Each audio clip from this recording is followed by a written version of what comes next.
Hey, and welcome to Fit with Turo Fitness Podcast, a podcast for people who want to get no BS information about fitness and know that fitness is about so much more than losing scale weight. It's about feeling confident in your skin and empowered in your life. I'm your host, Turo Virta, personal trainer, strength and nutrition coach, and most of all, a husband of my beautiful wife, Miriam. Each week, my guests and me will give you some no BS fitness tips and motivate you to take action in your own personal fitness journey as we talk about nutrition, exercise, mindset, personal development, and executing in life with enjoyable but still effective strategies. If your goal is to look better, feel and be strong and experience transformation from inside out, you, my friend, are in the right place. Thank you for jumping in, and now let's jump into today's episode. So today I'm talking about what data you should be tracking to measure your progress so that you are doing it in a right way and that you are not getting frustrated because you are not seeing results what you would like to see, or maybe you are actually even making progress without realizing it. What causes that you are quitting before you give your chance to actually see that you are making progress. So for most of these things are for fat loss, but it doesn't matter. Basically, it's for any goal what you have and what kind of data and why you should be tracking. So let's get into it. So for first, why it's for fat loss. So you probably know that you have to create that calorie deficit somehow, and how you are creating it. It's mostly because of your nutrition and obviously what you are doing, like how big is your BMR, what is basal metabolic rate, so how many calories your body is burning when you are resting. Then it's your non-daily or non-exercise activity called to need.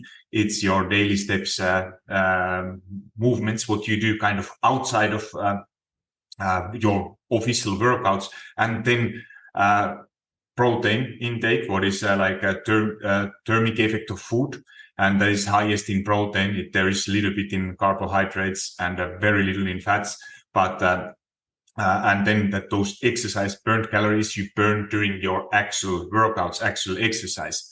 So how you are going to create that calorie deficit, because this is what is the hardest part, like that so many people are telling that I'm in a calorie deficit but not seeing results or not losing weight. And here are some the most important things what you should be what data you should be tracking and how to actually do it. So it's also that more data you are tracking, more you are doing, like more chances you give for yourself to actually see that you are actually doing something, because those results then in the end they are coming from when you do repeat these actions often enough. And it's kind of also a way to stay motivated and see that if you are, how honestly you are actually doing those things what are leading to that fat loss or weight loss, whatever your goal is. So there are many ways how to actually do it. So what biggest mistake what I see people are doing, that they are using scale weight the only way to measure their progress, or maybe what other measurements what you are doing, like you might see it in a clothes, that clothes are fitting better, but or you look into a mirror, but those are things like that you don't have so good ways to measure. Like weighing yourself, scale weight is telling the truth, but it's also how you are using that scale.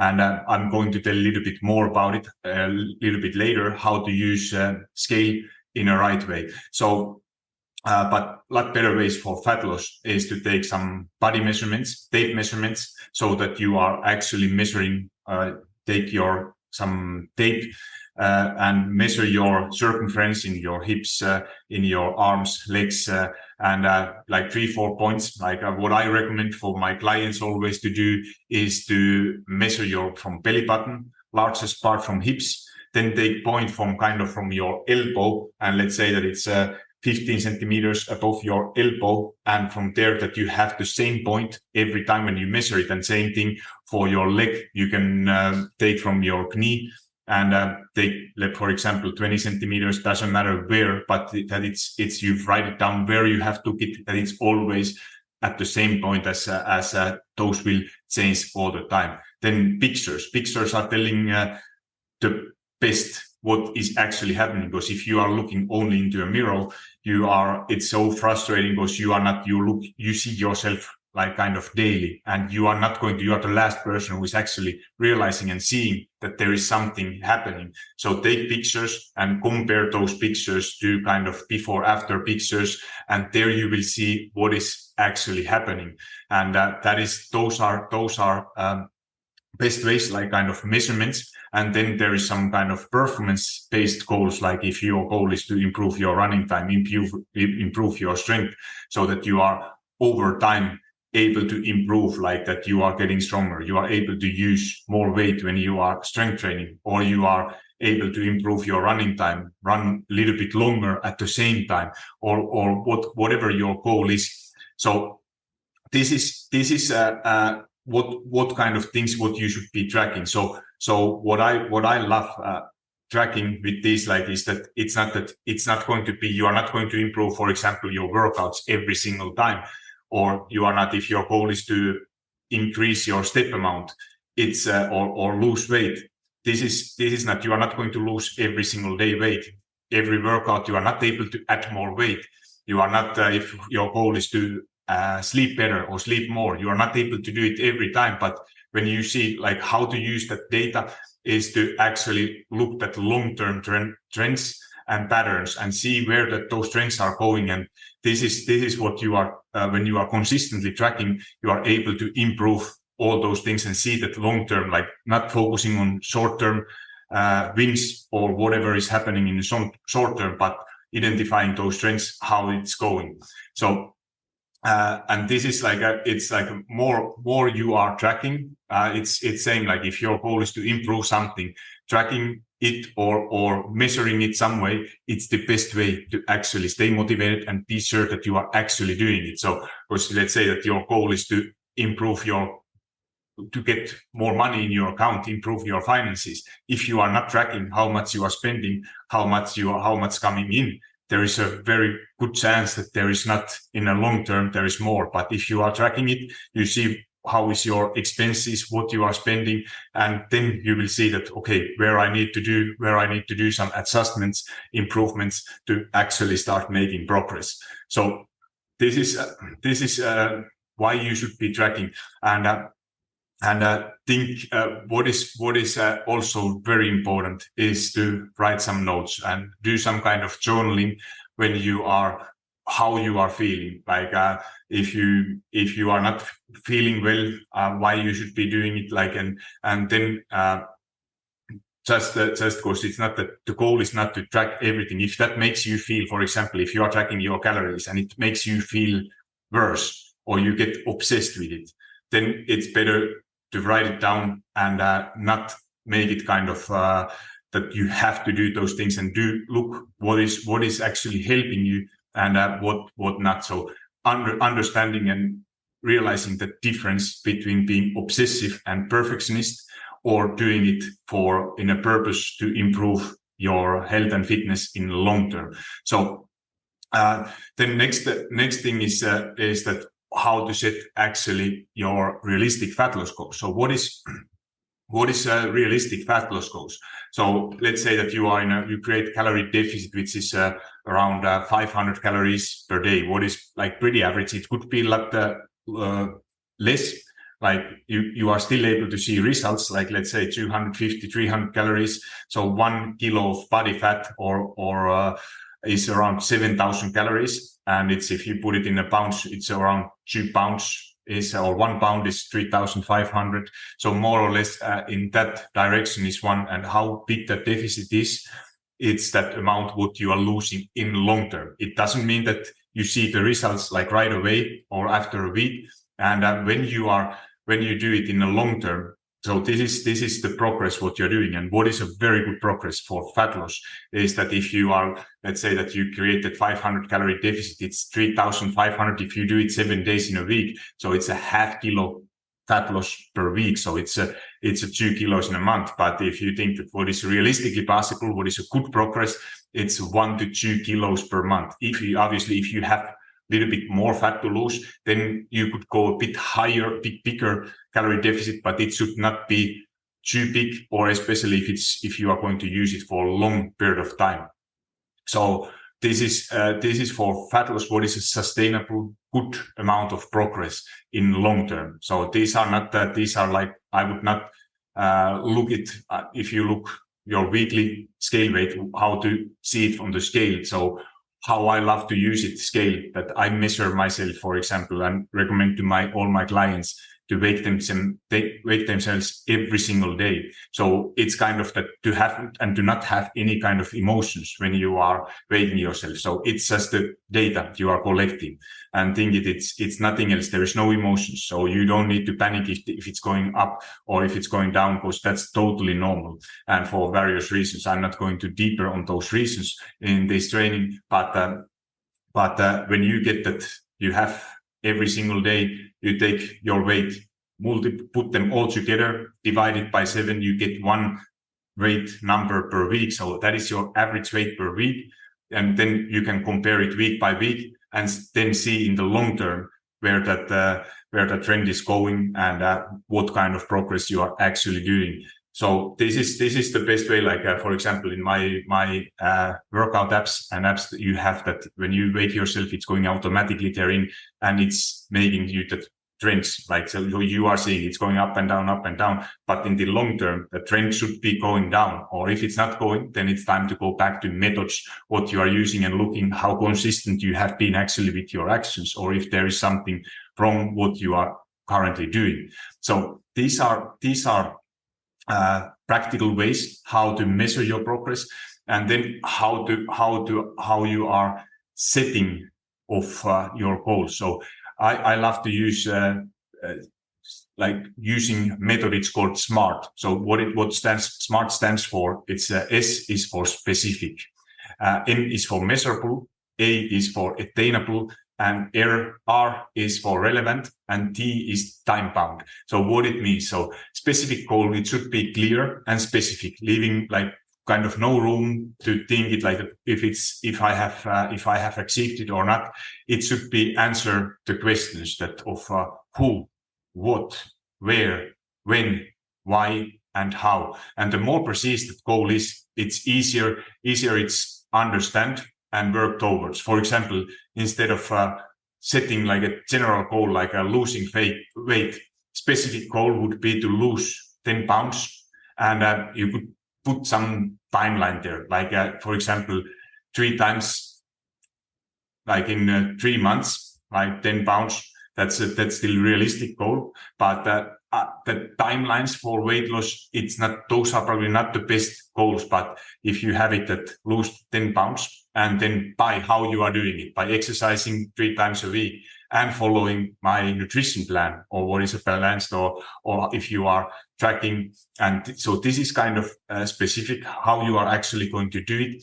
And then M is measurable. So it should be some quantifiable, so that you can track your progress and you can evaluate your progress. So establishing like a specific criteria to measurements allows you to determine if you are on track or if adjustments are necessary. So for example, like if your goal is to increase sales, you could make it measurable by setting target like achieving 20% increased sales. So this is just another example in other parts of life how you could be measuring it. So if your goal is to lose weight, you can be using that scale weight and setting, or if your goal is to improve your strength in some workout specific exercise, you could set the goal and line that I want to deadlift 550 kilos 10 times within that time. So it's something what you can measure. So then A stands for attainable. So it should be challenging enough to inspire your progress, but it should be also like realistic and attainable. So think it like what kind of resources you have, and avoid setting those unrealistic goals, because usually if that goal is unrealistic, how it's going to lead, like for example, if it's for weight loss, it's leading to frustration, and you are going to feel that you are a failure. So it's hard it's not easy task to set kind of goals that it's not you need to push a little bit yourself, but it's going to but it has to be somehow also achievable. So relevant, which should be, it means that it should be aligned with your overall goals and values and priorities. So it should be increasing your motivation and commitment.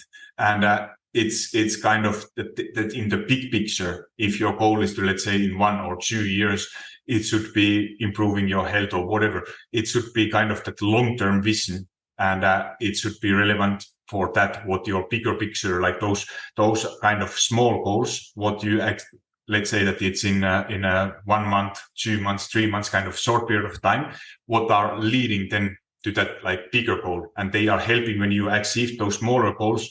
They are helping you if your goal is to, for example, improve your blood pressure or some other health goal in the long term, in a year or 2. But those small goals are helping you to achieve that bigger goal. And then the time bound means that you have to have some kind of deadline. Because if you don't have any deadline, like I'm not saying like scale weight is probably the only way where I don't recommend to having some time goals. But if your goal is to have some like a strength goal, for example, where you can align that time when you are going to achieve it, and what you are going to do. So you have the clear action steps, what you are going to do to achieve that goal. So that there is like, think it like other way, like there is for example, Christmas. Everybody knows that it's that day. It's 24th of December. So you know that it's coming. So what you are going to do before everybody is going like that, it's that day. It doesn't help that you say that, okay, I buy my presents a week after. It has to be on that day, or then you are late. So this is kind of helping you to take action when you need to do it. Then other things what I always recommend, like what is so valuable for tracking, is to tracking your steps. So I saw it now by myself. I had my sport tracker watch, and it was in repair for past month. And now I was just looking, I didn't have anything to track my steps, or I have that kind of tracking app in my phone, but as I don't have phone always with me, it's not so accurate as my watch. But I was just curious to know when I got my phone, because I had a kind of feeling that I wasn't so motivated to take my steps when I didn't see it, when I didn't track my steps. And then I looked my phone, like there was no difference how I was using my phone earlier or before. But then when I look back those stats, how many steps I actually took when I didn't have my sport tracker, and on average, within past 6 weeks, when I didn't have my watch, I took 1,000 steps less per day. So this is just showing like the small things, like tracking your steps, having some activity tracker, and seeing how much you're actually doing. Because I saw that when I didn't have it, I didn't know how many steps I took, or watch didn't tell that how much I need to do more. Because now when I have my watch, it's reminding me sometimes that get up time to get some steps. And when I see my activity level that it's way too below what it should be, it makes me that, okay, now I need to go for a walk. I haven't took any steps. And these realizations didn't come or they kind of come, but I didn't have any data to compare. So I couldn't tell if that is, if how many steps I have been taking. So these are simple ways how to track your steps. Then how to actually, what you should be also tracking is your workouts. So especially strength training workouts. Those are like, that's the biggest mistake. What I see, that especially people who are not so much into fitness, they are just, especially women, they are lifting weights, but that it feels heavy, but they never kind of like try to add more things, because they think that I'm not so strong, I'm not able to use so bigger dumbbells, or they feel so heavy when I grab them. But when you start to track it, like it doesn't matter how much weight you use in the beginning, but your goal is always that if you know, like for example, in my workout app, you have possibility to add every time how much weight you do, how many repetitions you do, And then next time app is already like, if you change like this week, you are doing 5 repetitions. So you should be using a lot heavier weights. Next week, you do same exercise. You do, let's say 15 reps. So you have no idea how much weight you should be using. My app is counting based on your last workout, how much your weight should be, because you have to think that your last reps should be always feeling so hard that you can't imagine to do more than 2 reps with same weight. So write it down, how many kilos or how many pounds you have been using, which exercise, how many reps. And then next time when you do the same exercise, you have some kind of data. You see that, okay, last time I did this amount of reps with using this much weight.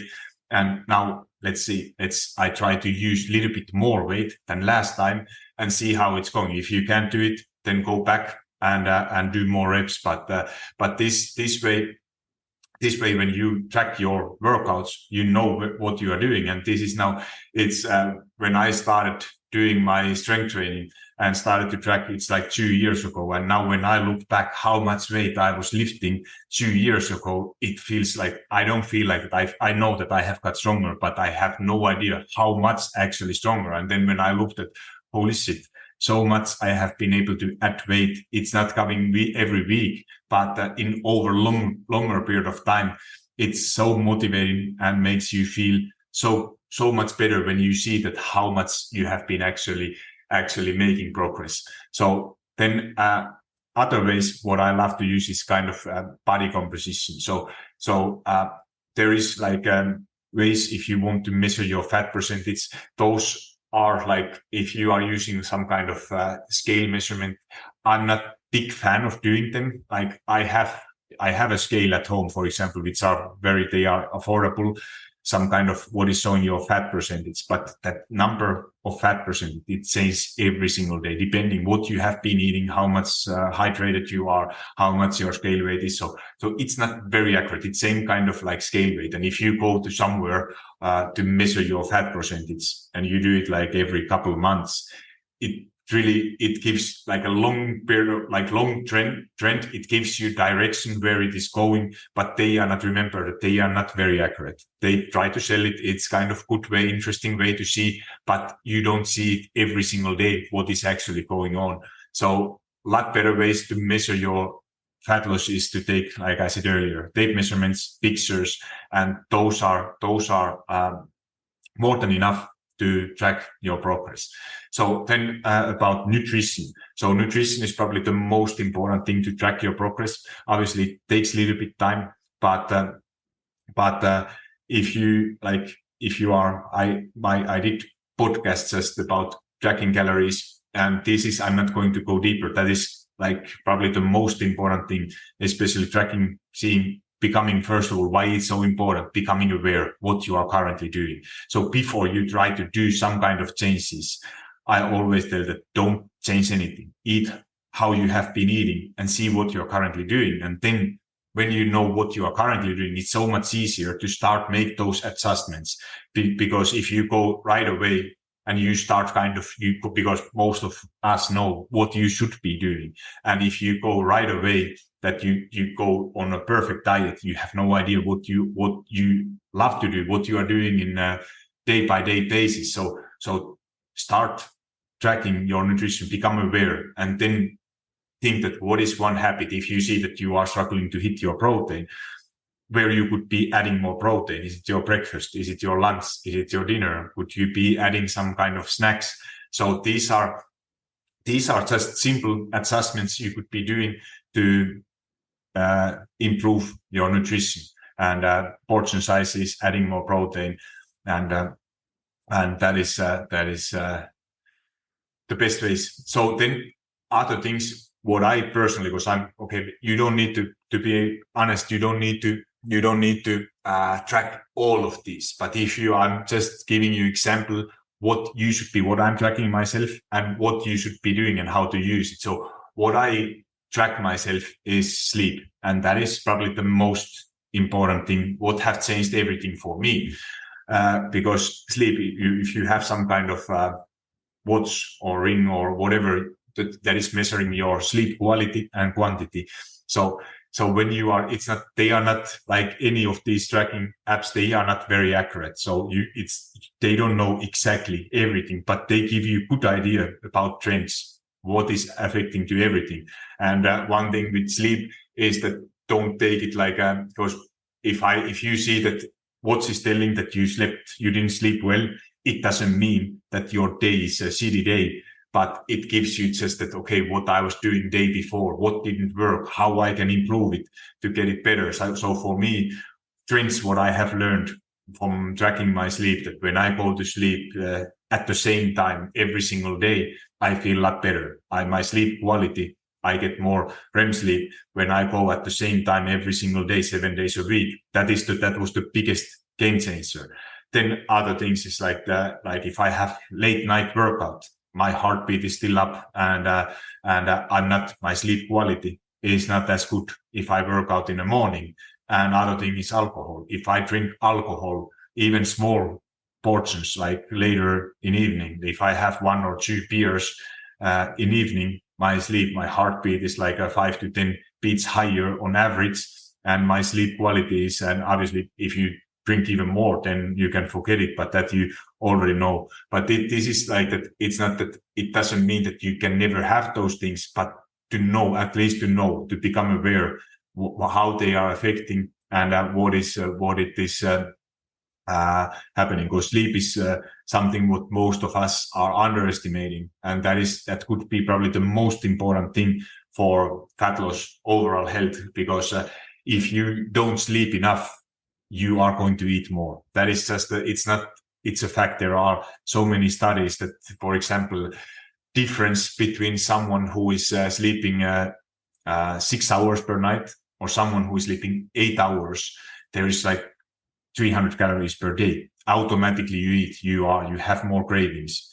You tend to make nutritional choices which are not so healthy. So you are going to eat stuff which is higher in calories and lower kind of whole foods, nutrient foods. So it's all like on average 200-300 calories more per day. And you can imagine what kind of difference that is making. It's also affecting how active you are outside of your workouts. How is your quality of your workouts? So sleep everything starts basically from your sleep. So that's why this tracking your sleep, it's so important. But understanding it, that it's not, if you tend to be a person who is like that, okay, now my day is ruined when watch is telling me that I didn't sleep well, so it don't use it, then it's probably not the best idea, but at least recognizing those trends.